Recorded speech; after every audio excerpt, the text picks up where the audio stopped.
মহিলা যদি ভিক্ষা কৰি জীৱন নিৰ্বাহ কৰে তেওঁলোককো ডিসি সকলে বিচাৰি উলিয়াই অৰুণোদয় দিব লাগে আৰু এইখিনি মহিলা অৰুণোদয় দিয়াৰ পিছত যিখিনি বাকি থাকে সেইখিনি যাৰ বাৰ্ষিক উপাৰ্জন 2 লাখ টকাতকৈ কম তেওঁলোকে অৰুণোদয় আঁচনি পাব পাৰিব অৰ্থাৎ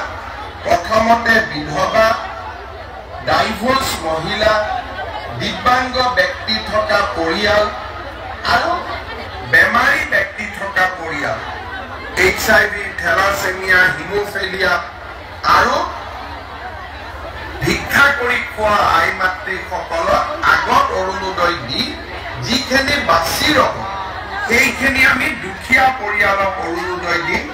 2 লাখ টকাতকৈ যাৰ আৰ্থিক উপাৰ্জন কম ৰেশন কাৰ্ডৰ ক্ষেত্ৰত আমি 4 লাখ টকাৰ মৰ্যাদা ৰাখিছো যে 4 লাখ টকা বাৰ্ষিক উপাৰ্জন হলেও ৰেশন কাৰ্ড পাব কিন্তু অৰুণোদয় 2 লাখ টকা বাৰ্ষিক উপাৰ্জন হলে অৰুণোদয় পাব তাতকৈ বেছি টকা উপাৰ্জন কৰা পৰিয়ালে অৰুণোদয় নাপায় ৰেশন কাৰ্ডৰ ক্ষেত্ৰতো আমি এটা নিয়ম কৰিছো যে 2 লাখৰ তলৰ পৰিয়ালক প্ৰথমতে ৰেশন কাৰ্ড দিহে বাকি থকা ৰৈ যায় তেতিয়াহে আমি 4 লাখলৈকে যাম নহলে আমাৰ মানদণ্ড 2 লাখ টকাতে সীমাবদ্ধ এতিয়া অৰুণোদয় কোনে কোনে নাপাব এই বিষয়ে আমি জনাটো উচিত আমাৰ মন্ত্ৰী বিধায়ক প্ৰাক্তন মন্ত্ৰী প্ৰাক্তন বিধায়ক তেওঁলোকৰ পৰিয়ালে অৰুণোদয় নাপায় পঞ্চায়তী ৰাজৰ বৰ্তমানৰ সদস্য বা কোনোবাই যদি মেম্বাৰ অহা ইলেকশ্যনত জিকে বা প্ৰেসিডেন্ট সেক্ৰেটাৰী জিকে তেওঁলোকে নিজৰ নাম অৰুণোদয় প্ৰাবাদ দিব লাগে আজিৰ দিনত পঞ্চায়ত নাই সকলোৱে ল'ব পাৰিব কিন্তু যদি তেওঁলোকে ভৱিষ্যতে পঞ্চায়তৰ মেম্বাৰ সদস্য প্ৰেসিডেন্ট হয় অৰুণোদয় আজি ল'লেও তেতিয়া তেওঁলোকে অৰুণোদয়টোৰ পৰা নিজৰ নাম গুচাব লাগিব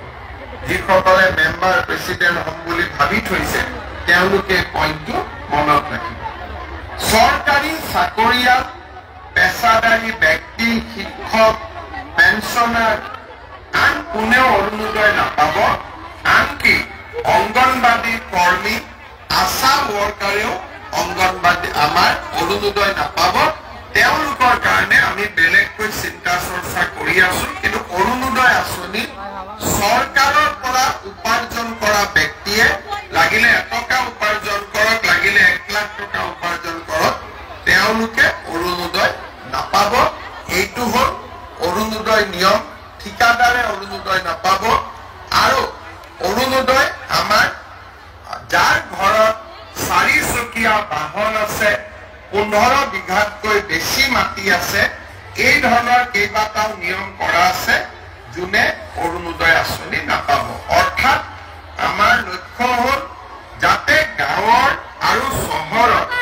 আটাইতকৈ দুখীয়া দৰিদ্ৰ মানুহখিনিহে পৰিয়ালখিনিহে অৰুণোদয় আঁচনি উপস্থিত ভদ্ৰমণ্ডলী এই অৰুণোদয় আঁচনি